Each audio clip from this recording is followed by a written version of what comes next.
So the big question is this: how do aspiring real estate investors like us escape from the rat race and build real wealth and freedom without access to millions of dollars in investment capital and start to live the life that we know we deserve?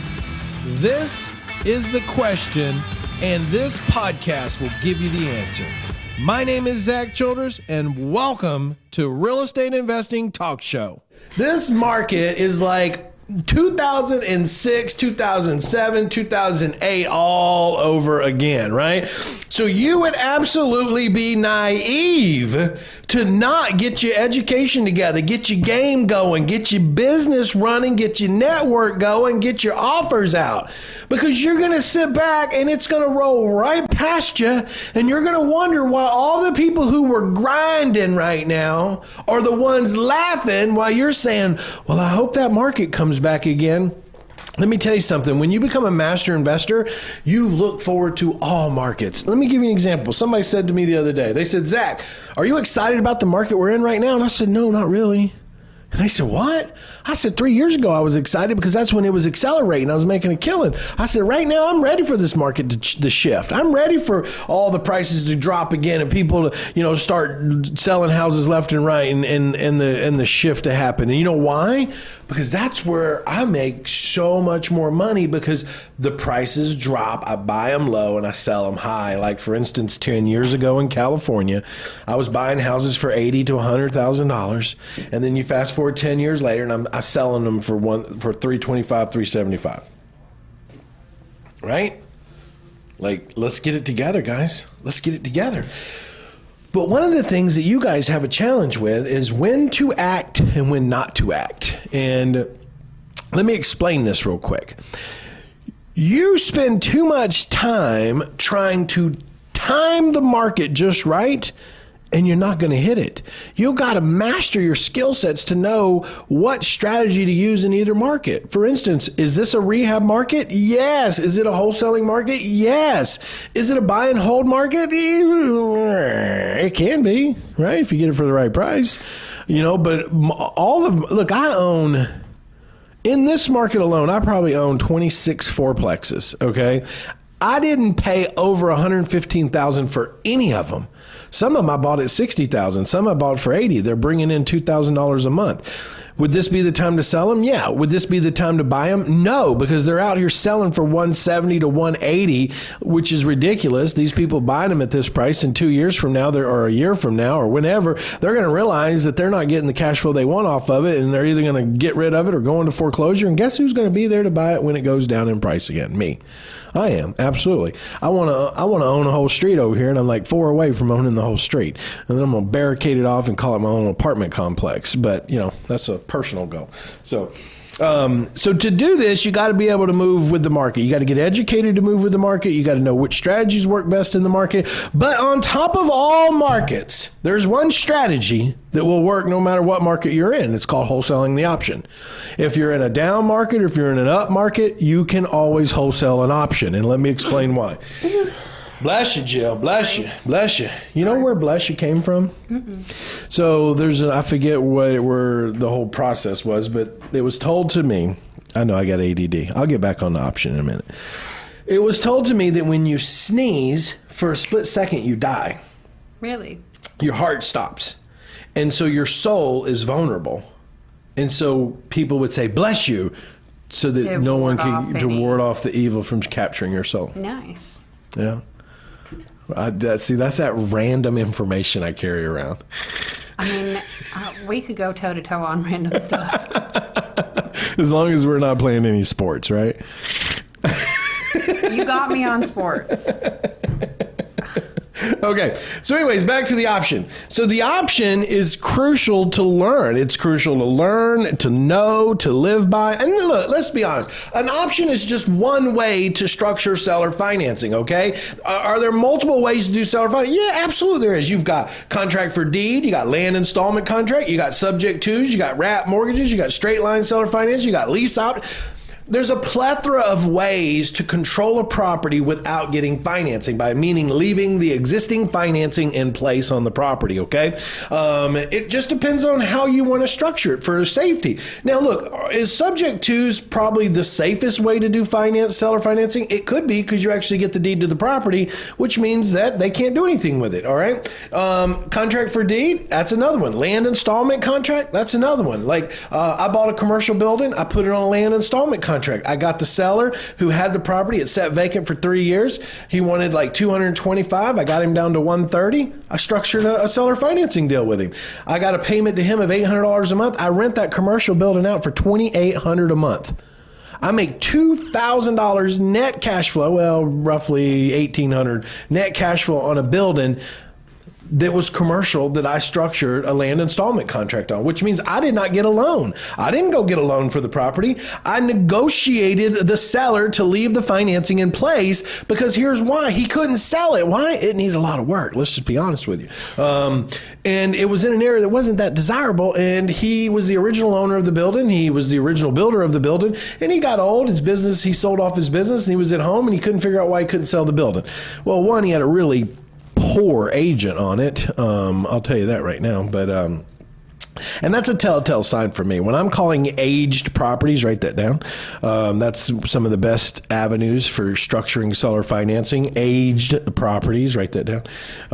Aged listing properties, write that down. I'm trying to give you a gold nugget right now. You need to go after those, right? Because here's a seller who's been trying to sell. They can't sell it. A year goes by, 2 years goes by. They still can't sell it.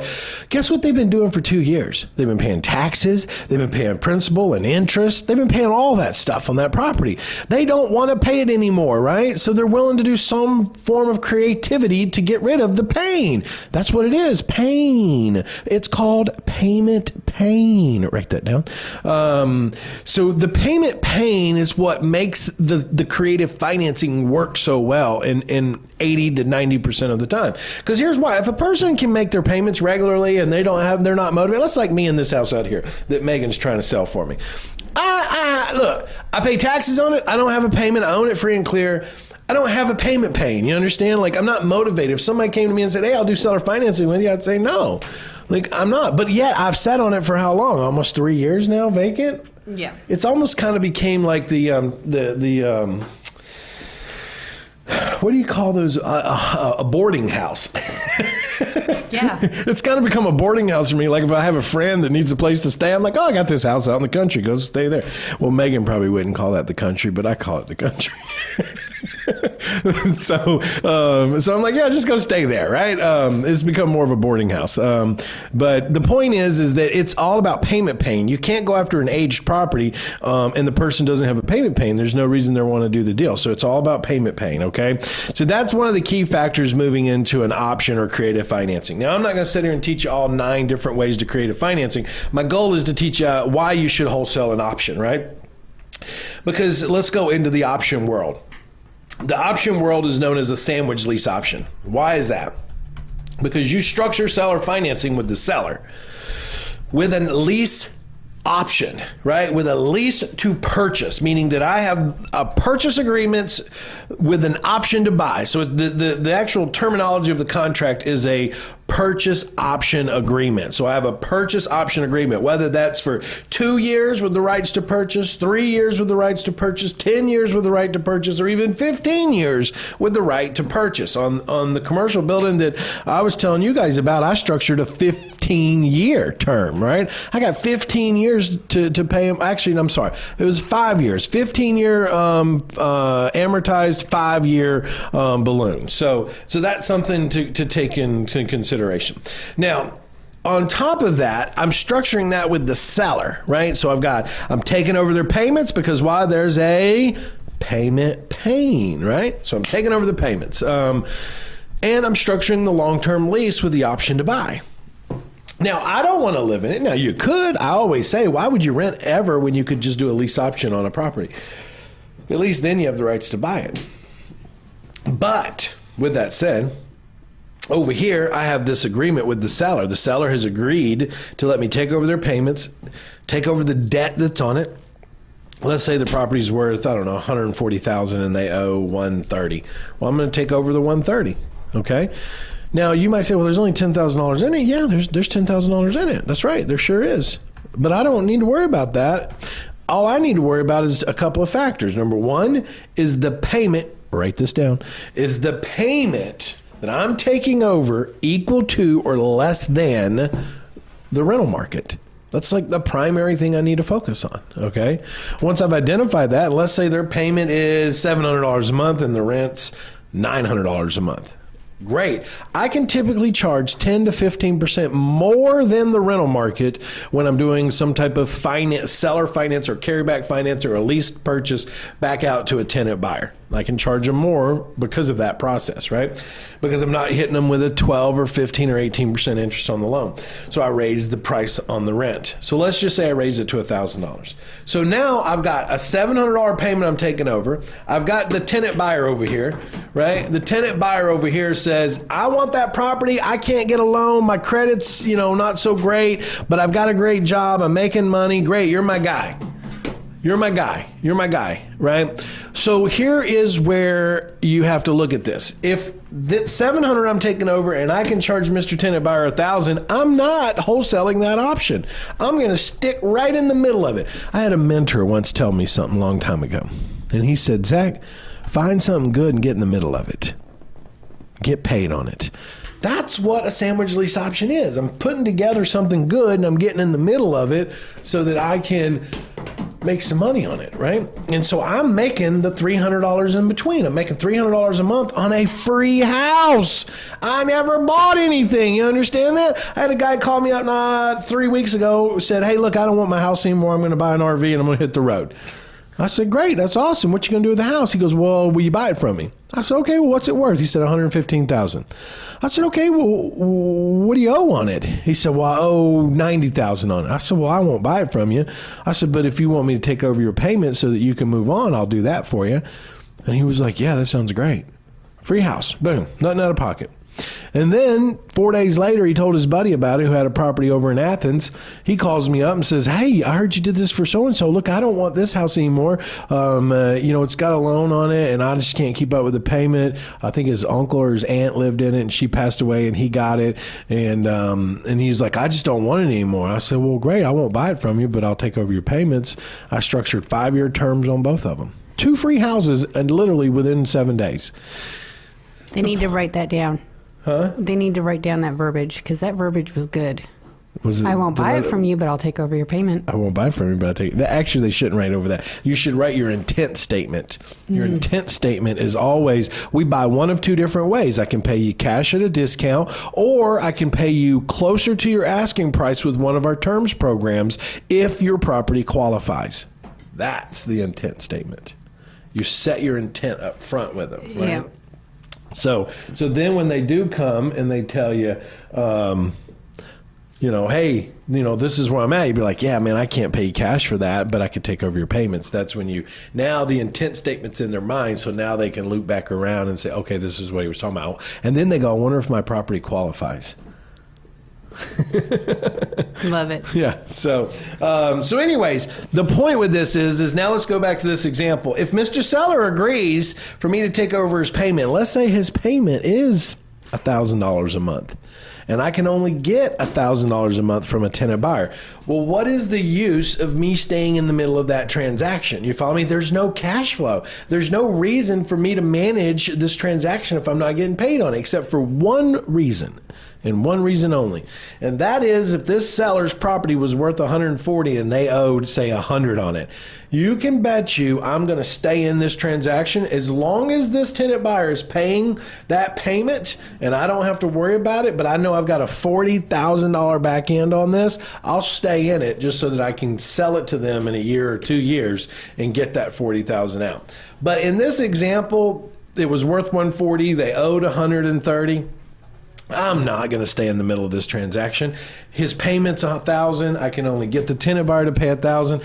There's no need for me to stay in it. So the purpose of this is I'm going to wholesale the option. So I'm going to put together a purchase option agreement with the tenant buyer, right? With the terms associated with that transaction. And I'm going to use what's called an assignment of option. It's an agreement. It's like an assignment contract, but it's an assignment of the option. And I'm going to sell my assignment option rights to this tenant buyer. Because remember, there's a big difference. I want you guys to write this down. There's a big difference in what's called equitable rights and legal rights, okay? Equitable rights is when I have an agreement put together between me and a seller with the intent to purchase. I have equitable rights in that contract, which means what? I can sell my equitable rights, right? So that's what we sell off as a wholesaler, as in wholesaling the option. I'm selling off that equitable rights. Legal rights is when you've actually, or equitable ownership versus legal ownership is when you actually closed and executed that agreement in a closing and taken that property in possession. Now you have legal rights. But before you have legal rights, you always have what's called equitable rights, okay? So it's the same way in a standard purchase and sales agreement as it is in a purchase option agreement. I have to make sure that I have the rights to assign that agreement in there, and I'm assigning the option to the tenant buyer. Now remember, it's worth $140 and I owe, or they owe $130 on it. You with me? So there's a $10,000 spread in wholesaling the option. And guys, let me tell you something. If you're in any market out there, wholesaling the option is absolutely valuable. I mean, you take Jill, for example. You've gotten what? 2 or 3 free houses so far? We've got 2. 2 free houses, right? You can, look, why would you ever go buy houses when you can get free houses? I mean, but you got to know how to communicate. You got to know how to talk. You got to know how to explain what it is you're wanting to do. And let me be honest with you. Nobody's going to give you a free house if there's not what? Payment pain, or if they're sitting on a lot of equity, they're probably not going to do it. So it's a very niche type of model we're going after. But if you're trying to build cash flow, man, let me tell you something. You need to be doing creative financing. But anyways, back to the option. So now I have a $10,000 spread, okay? A $10,000 spread. I have $130 the seller owes, $140 is what it's worth. I got a tenant buyer that's willing to pay $1,000. I got a seller who owes $1,000 a month on their mortgage. I'm not staying in it. I'm going to take the option. I'm going to take my assignable rights, which is my assignment option of this purchase option, and I'm going to go to the tenant buyer and I'm going to say this right here. Listen to me real carefully. I'm going to say, Manny, you're my tenant buyer today, okay, Manny? I'm going to say, Manny, I've got you a deal. It's $1,000 a month. I've worked it out that you got 2 years to take ownership of this building. The financing is going to stay in place. Okay, Manny? Now, here's the thing. The property's worth $140. I have it under contract for $130.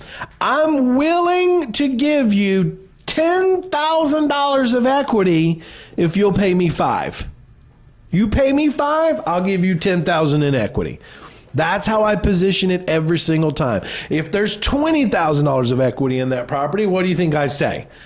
Manny, I'm willing to give you $20,000 of equity if you pay me $10,000. I'm going to double their option fee in equity. So if there's only $8,000 of equity in there, then what am I going to charge, Jill? $4,000. That's right. I'm going to charge, hey, Manny, there's $8,000 of equity in this property, so if you give me $4,000, I'll let you have the $8,000.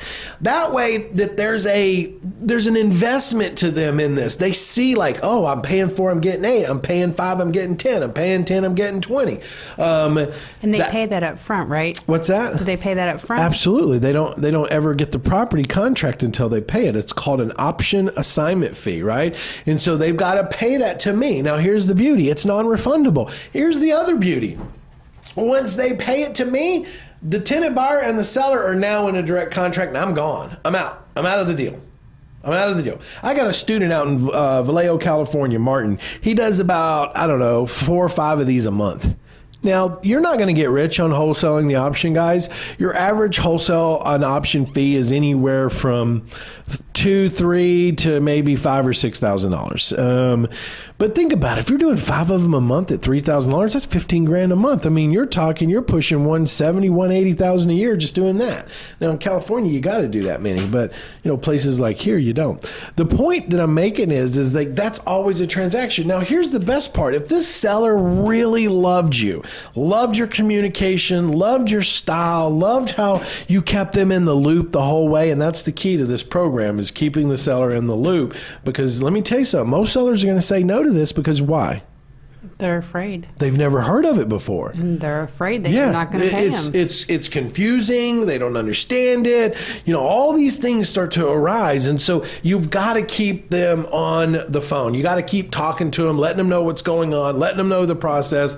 Because let's be honest. They don't know you from a hole in the wall, and so when you don't communicate with them, they think that you're out doing something shady. And so, and this has happened to me so many times. And I'll just give you an example. One out in the Oakland Hills. There was a lady who had a house in the Oakland Hills. There was no way it was ever going to cash flow. Her payment was way too high than what it would rent for. But she had some equity in it. So I was willing to do the deal, and I was going to wholesale the option. She moved out to the Carolinas. I found a tenant buyer, moved the tenant buyer in there, collected, I think it was like an $8,000 option fee. And I don't know, 6 or 7, 8 months later, this guy, he was like a salsa dancer or some type of dance instructor. Well, he got the opportunity to travel internationally and teach dancing. So he called me up he called the seller up and said, hey, look, I've loved my stay here. It's a great view, but I've got to go. Well, guess what the seller did? She called me back. Ring, ring, ring, ring, ring. Hello. Hey, Zach, you remember me? Oh, yeah, I remember you. She's like, hey, remember that house over on the Oakland Hills? Yeah. She's like, hey, can you do that again for me? I'm like, you need another tenant buyer? She's like, yeah. I'm like, absolutely. And here's the beauty. Why does the seller agree to it? 1, payment paying, but 2, it's because it's not renting it. They don't have to worry about toilets, trash, and tenants. They don't have to worry about any of that stuff because the tenant buyer is actually taking ownership in the property. They're stepping in to buy it one day. So most of them are fixing it up, taking care of it. I've never had a lease option where if I got the property back, it was destroyed. And I've been doing this 16 years. Never have I ever had that happen because it's all in the pre-screening. I'm not putting people in that are renters. You understand? I'm asking them point blank on the phone, are you looking to rent or own? And when they say, oh, I'm looking to rent something, I say, I'm sorry that, my program's not for renters. I help people take a home ownership. That's what we do. So the point of that is it has everything to do with the screening going in. And look, most renters aren't going to be putting down $5, $6, $8, $10, $12, $15,000 neither. They're used to putting down a security deposit, right? $300, $400, $800. That's about it. So that's going to drive a lot of them out of the way anyway. So the key is wholesaling the option is always about, if you're not going to do the creative financing or you don't know enough about the creative financing, you can always just structure that deal and then wholesale that off to the tenant buyer. But that's just one buyer source. Can I also wholesale that deal off if let's just say I didn't want to do the deal? I just didn't want to be in it. I didn't know enough about it. And let's say it did produce cash flow. Could I wholesale that off to a landlord? Yeah, absolutely I could, couldn't I? Let's go back to where it was producing $300 a month. Could I go to a landlord and say to that landlord, hey, look, I've got a deal. Seller financing is already in place. It's got a $300 a month spread. I'm looking for $4,000 and I'll assign the option over to you. Absolutely, because if you think about that, if we just run the numbers real quick, somebody rang my doorbell at home. I wonder what that is. I set the alarm off this morning. Did you hear that? In here? Mm-hmm. Good job. All right, so let's just take that $300 a month. Let's say you put property management on it, so you're really only going to make $200 a month times 12. That's $2,400 a year off of that. Divided by if I charge $4,000, that's like 60% cash on cash return for that landlord. You think they might want to do that deal? Yeah, Absolutely, they want to do that deal, right? So that's how you got to think about it, and you got to position it. So wholesaling the option, guys. If you like wholesaling the option and the idea or the concept or the reality of how you can make money from it, just give me some thumbs up, give me some likes, give me a little heart going across the screen, share the page, do some of that fun stuff. I only got one share today. I'm kind of sad about that. But just give us some love here. You're way ahead of everybody. You know that, right, Joe? I know. I'm giving you the love. So just say, hey, look, there's some good stuff right here, because why? That's the key to it, right? The key is building your arsenal of information so that you can apply this in the real world, right? How do I apply this to deals? For an example, when you're getting deals that only have like $5,000, $10,000 of equity in it, why would you run from it? It's a deal. It's a deal if you structure it the correct way. So guys, share this with some people out there. I know there's a lot of people out there that are confused about, what is options, or what is wholesaling an option, or wholesaling a lease option. Share this message with them. I mean, this will probably give them a real good overview of what they need to learn and how that's going to be. And always remember, if you like what we're doing here, you need to give us a review. You need to go over to our reviews page tab on Facebook, and you got to give us a review. Okay, look, I know you can't be on the web as much as I am and be everywhere as much as I am and not have somebody that's going to not give you a 1-star or a 2-star. But the people who actually learn from me are the ones who give me my 5 stars, right? But just be honest over there. If you like it, tell me about it. If you don't like it, tell me about it too. Don't mean I gotta like you either. That's the beauty of this world, right? You don't have to like me, and I don't have to like you. You've been listening to the Real Estate Investing Talk Show. I'm Zack Childress, and I'm on a mission to create 10,000 real estate bosses over the next year. Will you be one of them? Head over to my website, reisuccessacademy.com/web class, and register for my free web class, where you'll discover how to escape from the 9-to-5 grind and become your own boss in real estate. See you there.